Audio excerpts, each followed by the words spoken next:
Stampers, and welcome to Laura's Stamp Pad. Today I'm doing a bit of a part 2 for one of my tutorials.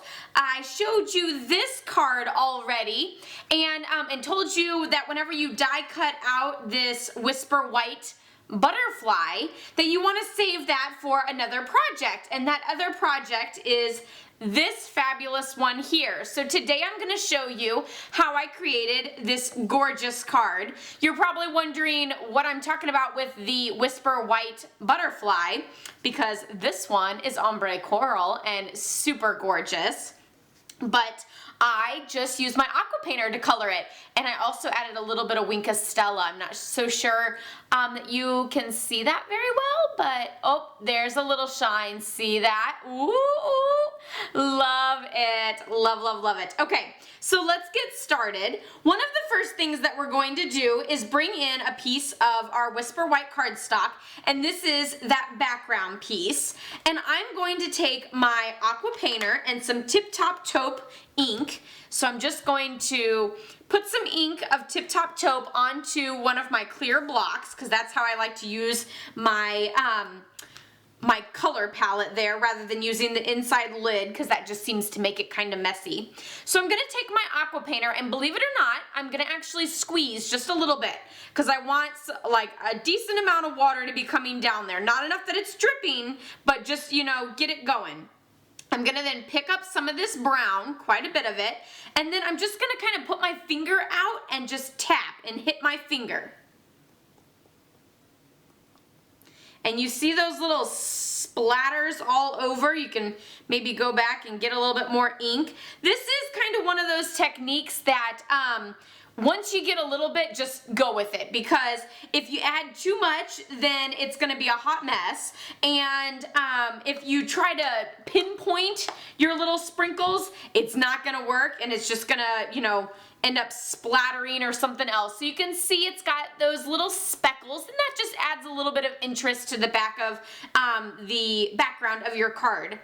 And then after that, I'm going to add a little bit of this mint macaron washi tape, and I'm just going to add a little strip here, and I'm going to rip it because I want that texture of the ripping, and then rip it on the other side and fold it behind. And then I'm going to do that again on the top side. And then now we're going to set this piece aside and work on our butterfly. So I'm bringing in the Whisper White butterfly that we cut out from that last card, and I used the butterfly thinlits, and that's of course this image here that I used to die cut that.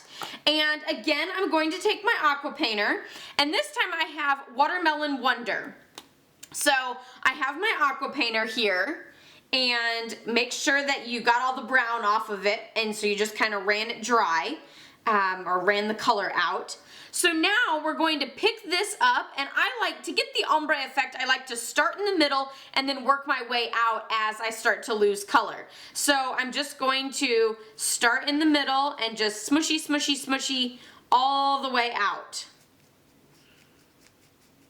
And then now I'm pretty light, so I want to go back, but I actually just want just a little bit. So I'm just going to go back into this smear and not back where it's super dark.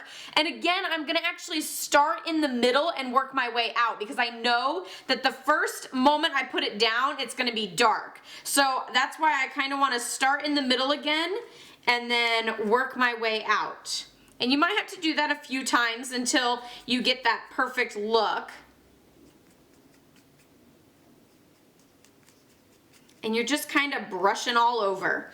And then now we're going to turn it around, and I also super love that look. But we're going to turn it around, and we're going to do the same thing. We're going to start in the middle with the dark and work our way out, and just kind of brush, brush, brush.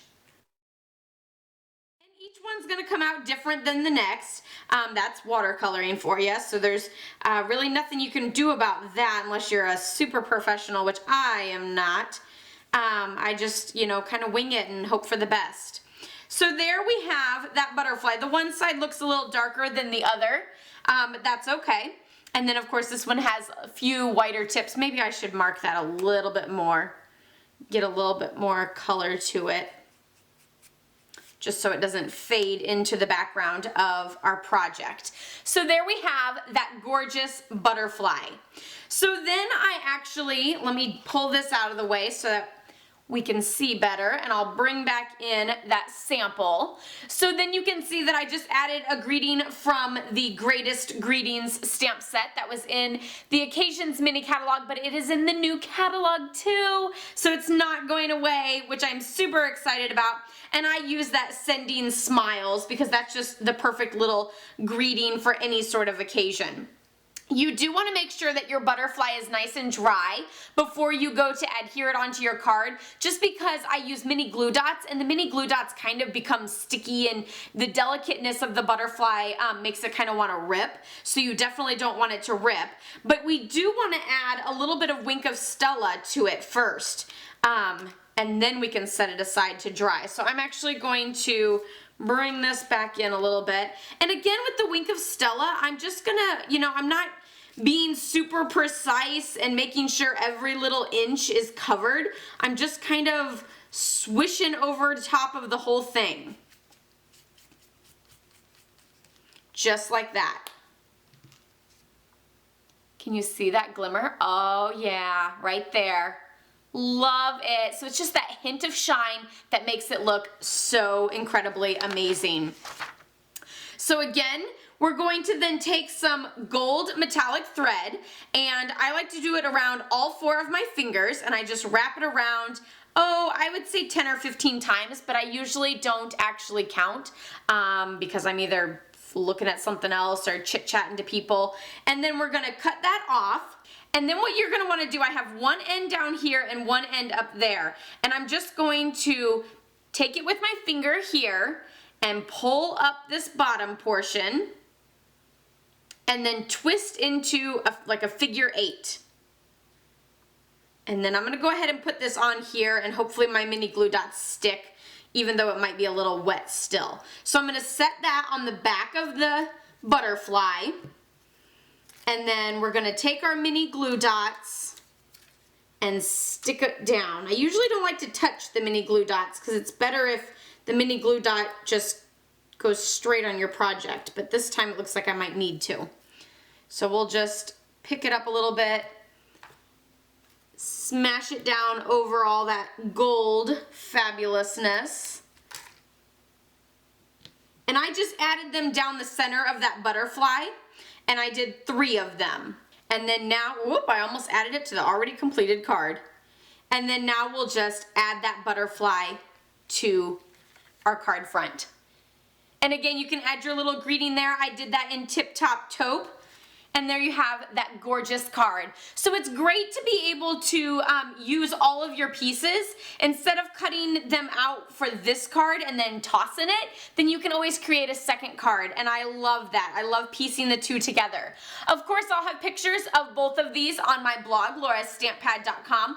I'll also put a link down below to this one, which I showed a video on how to do that as well. And be sure to subscribe if you're new.